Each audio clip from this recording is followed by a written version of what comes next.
are in the running and those who are running away from their erstwhile parties. These days, the PVCs are more popular than movies in DVDs. Every party is dancing to woo those in possession of theirs, but which party will smile home when the chips are toted? Also today on Political Update, PDP in reconciliation drive in Osun State and on the national stage as key elections loom.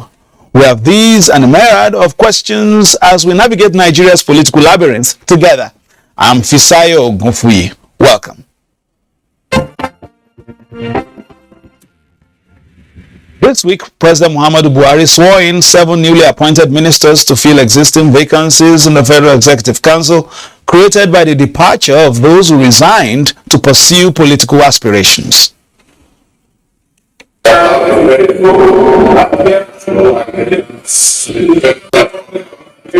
Those sworn in to continue the lofty objectives of the Buhari administration include Iko Henry Ikechukwu from Abia State, Minister of State, Science and Technology, Okon Umana, Akwa Ibom State, Minister of Niger Delta Affairs, Udum Udi, River State, Minister of State for Environment, and Ademola Adewole Adegoroye, Minister of State for Transportation. Others were Umar Ibrahim Eliakub Kano, Minister of State, Works and Housing, Goodluck Nana Opia, Imo State, Minister of State for Education, and Ekuman Kama, Joseph Nkama, Ebonyi State, Minister of State for Health. Meanwhile, following a minor cabinet reshuffle, Senator Adeleke Mamora becomes the substantive Minister of Science and Technology, Muazu Jaji Sambu, Minister of Transportation, while Sharon Ekiazo and Bemisola Saraki have been redeployed to the Ministries of Niger Delta Affairs as well as Mines and Steel Development, respectively, as Ministers of State. President Muhammadu Buhari, who congratulated the new ministers, tasked them to consider their appointments as a call to duty as well as an obligation to serve the nation diligently. The new ministers, he said, are coming on board with new energies, ideas, experiences, and vigor to join the existing team to not only escalate but accelerate the administration's efforts at securing the nation, diversifying the economy, and fighting corruption. I charge you to work with common objectives of leaving indelible legacies for Nigerians and ending strongly with verifiable accomplishments. You must resist bad counsel, resist temptation, and be circumspect in your utterances and conduct. You must totally eschew corruption and be above board, because if caught, there will be no sacred cows. President Buhari said, although a lot has been achieved by his administration since coming to power, there is still much more to be done for Nigeria, even as the nation prepares for the 2023 elections. I am certain that you all recognize that time is of the essence as you assume office as Ministers of the Federal Republic of Nigeria. I expect you to carefully study your sectors, take wise counsel, reach out to key stakeholders, consult and collaborate with all our cabinet colleagues, and focus on driving key programs already initiated by this administration. Above all, be loyal to your president and your country. The secretary to the governor of the Federation, Boss Mustafa, will in the coming days communicate to the new ministers their appropriate ministerial mandates so that the business of governance would not experience delays or setbacks. To election matters now, the APC Osun Campaign Council seems to be in the final phase of its campaigns to woo Osun voters to give Governor Gboyega Oyetola another 4-year tenancy of Government House Osogbo. The campaign council was at the State House, Abuja. President Muhammadu Buhari presents the flag of the party to the standard bearer and governor of Osun State, Gboyega Oyetola, when he received the APC campaign council on the Osun election. I'm briefing State House correspondent after the meeting. Senator Abubakar Kyari, Deputy National Chairman, North, standing in for the national chairman of the party, as well as chairman of the campaign council and governor of Lagos State, Babajide Sanwo-Olu, are optimistic that the party will do well and win the forthcoming election. From the party's point of view, His Excellency, and also the public, His Excellency Governor Oyetola had done extremely well. Way above expectation. Being to Osun State, we've seen that indeed we have a credible candidate to sell. We've had myself and Governor Ganduje and a few other governors fire me, a few ministers, we've been on campaign trail with them. And the turnouts of citizens at each of the campaign ground, not only testament, you could see joy, happiness on their faces. There's no serious division, as it were, in APC in Osun. We have issues which is ordinarily, likely to happen in any party, and we've done a lot of reconciliation.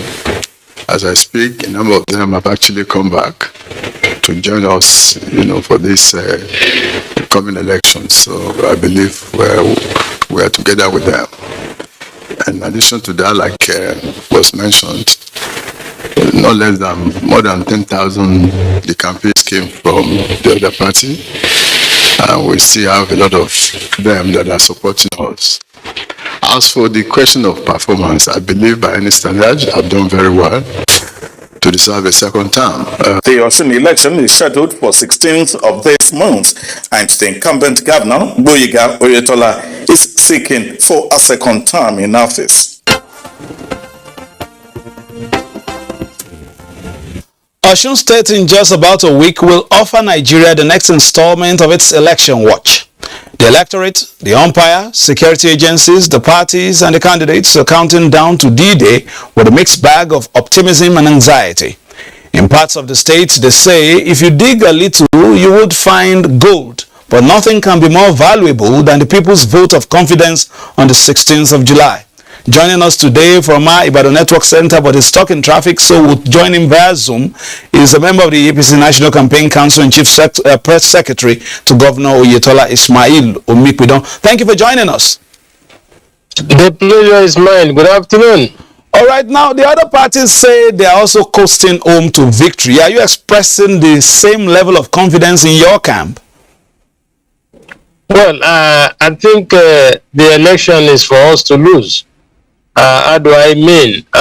In terms of performance, the governor and the candidate of the APC, Governor Gboyega Oyetola, has performed beyond expectation. And if I say beyond expectation, I mean exactly what I am saying. When he came in 2018, not many people gave him a chance, especially because of the national economic downturn.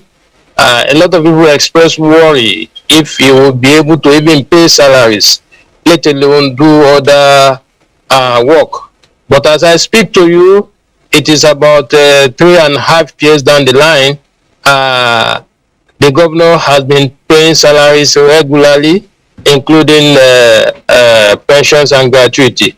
Apart from that, we have done a number of roads. At the last count, we have done close to over 500 roads. And what you think about the roads? If I may cut in a little, you also paid some pension this week.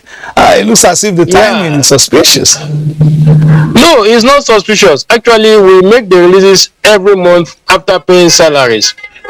We release about 805 million naira on a monthly basis to settle pensions and gratuities.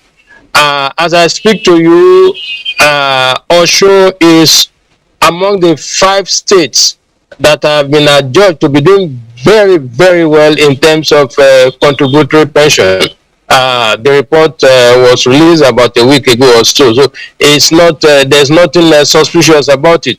As I was saying, the unique thing about the infrastructure we are doing is that the roads we are putting up are roads that have not been touched for close to 30-40 years. If you are familiar with Osun, you can find out from people who are familiar with the place. Adagbajo Road was last touched about 33 years ago. I recall when we announced we were going to fix the road, a prominent lawyer, a former commissioner in the state, Awumalo SAN, called me and asked me if we were playing politics or we were serious about fixing the road. And I told him, sir, we are very, very serious about fixing the road. He was the one who told me that that road had been bad before he became commissioner in the state. And he was commissioner for justice and attorney general for sure around 91, 92. And when he told me if we fix the road, he would personally lead a delegation, being the Asiwaju of Igbajo land, to thank Mr. Governor. And as I speak to you, that road is very, very motorable now. Yakoyo Igbomeje Road, again, that road too was last touched over 44 years ago. General Alani Akinrade retired, was the one who told us that.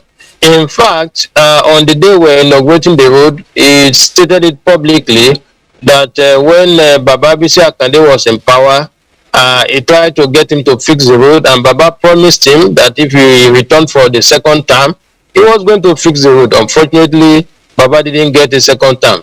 And that when the governor came in, the community came to him and said, look, since you are sufficiently close to this government too, why don't you approach the governor to fix the road? And he said, he told them that, there's no money. And so he was pleasantly surprised when we announced that we're going to fix the road. That also had been fixed. All right. It is on record. It is on record that Governor Oyetola is the first governor to take on 332 primary healthcare centers at a go. We have revitalized them, and as I speak to you, out of the 332, one per ward, we have fixed 320 of them. All right, let me go to the election matter proper. If we recall, the 2018 election that brought your principal to power was inconclusive and initially leading to the runoff, and then the acrimony which trailed the whole process. Will you be expecting a better show from the election management body this time around? So far, the election management body have shown that they are equal to the task. And to chip in on the issue of inconclusive election you raised, incidentally, I was the political editor of The Sun at the time. I led a team of 5 reporters to cover that election. Before the election, I predicted that it would be very difficult for any of the leading candidates, especially the PDP and the APC, to win at the first ballot. I went further to state very clearly that for any of the candidates to win that election, such a candidate must go into negotiation with the SDP candidate. I feel proud to say that was exactly what later transpired.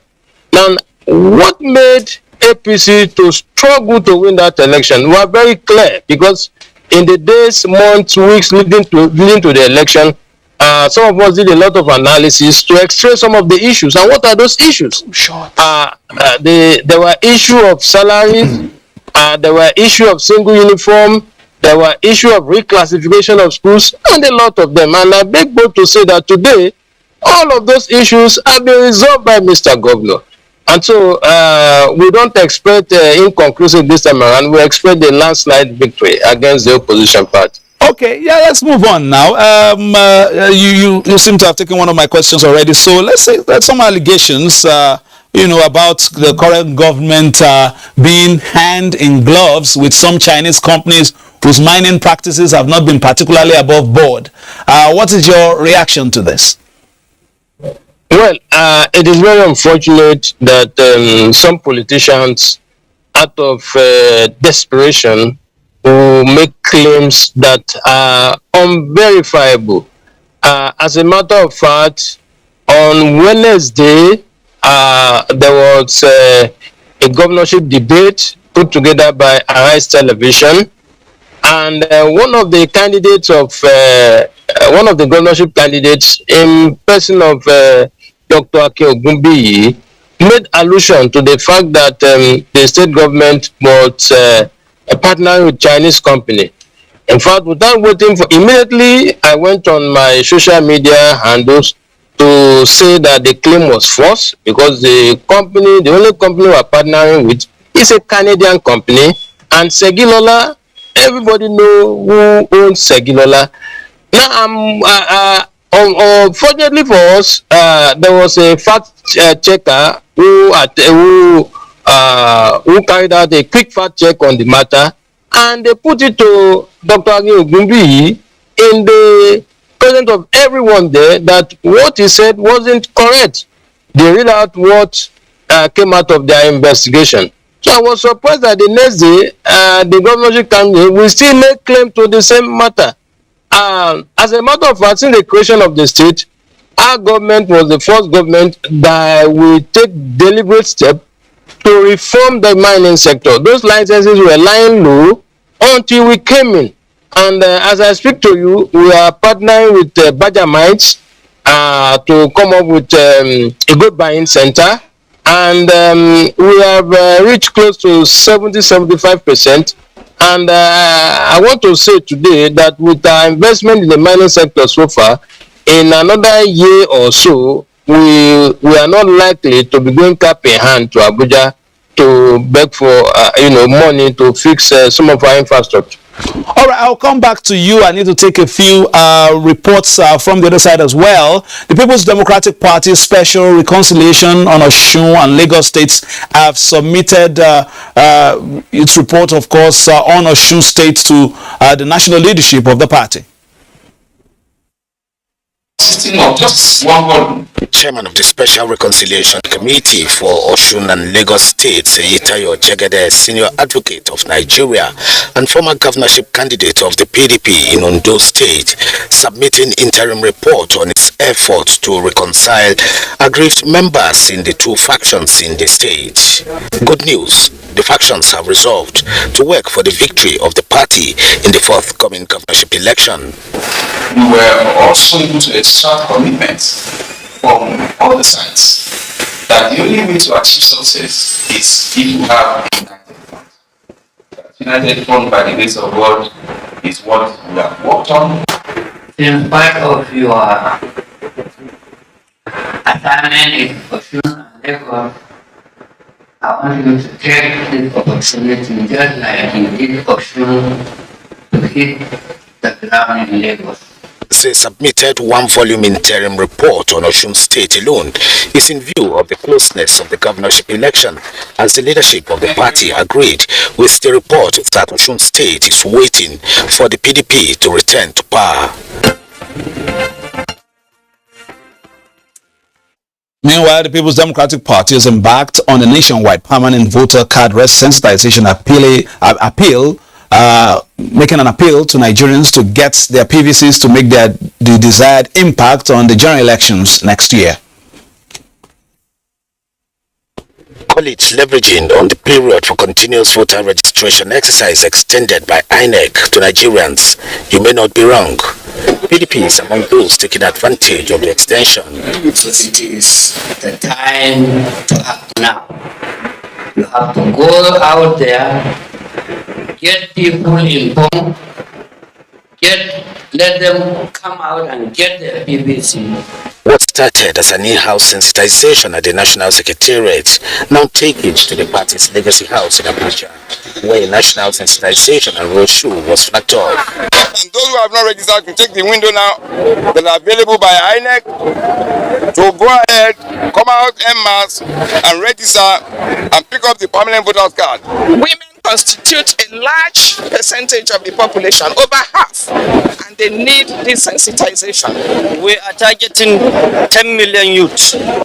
Every eligible Nigerian electorate has the constitutional right to decide who governs the country through the use of their votes at the polling units. Everybody should hurry up and get his or her PVC.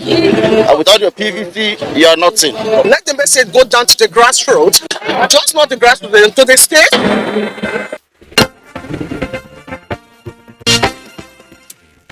All right, Ishmael Omikwedan is still with us. Some political updates in his car out there in Ibadan on the way to the network center in Ibadan. But of course, I understand that the hold-up is so much, so we just got him through Zoom. Now, before I let you go, my final questions will be, first, yours is the incumbent government out there in Osun State. So it's also incumbent on you to ensure that there is peace and progress, especially during the voting and the election day itself. So what is the messaging like?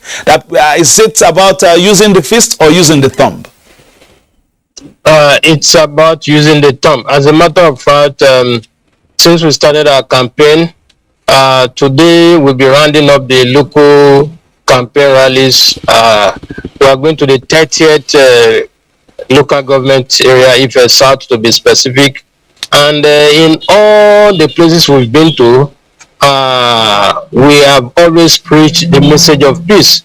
However, let me say this, and this can also be verified. Some of our opponents appear not to be willing to heed our call. For instance, just yesterday, they had their rally in Ede. We were in Ede on last Saturday. We left there, we went there peacefully, we left there peacefully, there was no incident. Unfortunately, one of our party secretariat was attacked yesterday in Ede. In spite of that, we have restrained our supporters from reacting to the provocation. It will interest you to know that when the same candidate visited Abuja, the country home of Mr. Governor, they went there, campaigned, nobody touched them, nothing happened to them. They left there without any incident. And so we are surprised that they could do that to us. But in any case, if you know my principal very well, if you have met him before, you know that it's a very, very peaceful man. And that is why in government, it is the first time in the history of the state, no from either students or workers. And I think that is a reflection of the peaceful disposition of Mr. Governor. We'll do everything and anything possible to protect the enviable status of Osun being the most peaceful state in Nigeria before, during, and after the election. All right, many thanks to you, Ismail Omipidon, for coming on Political Update today. There's a lot of gold in your state, but I want to say that what is most valuable is peace and progress, and the people coming out to do that their duty on Saturday without any molestation. Thank you very much.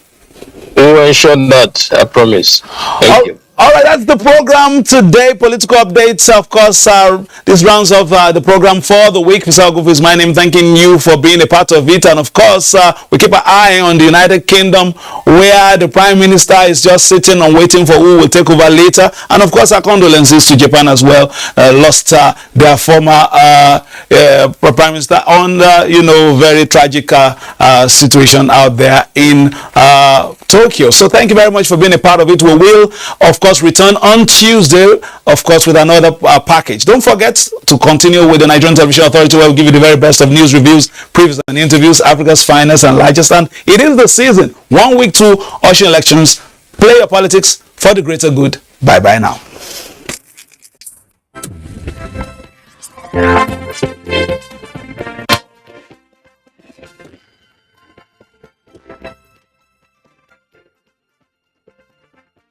Yeah.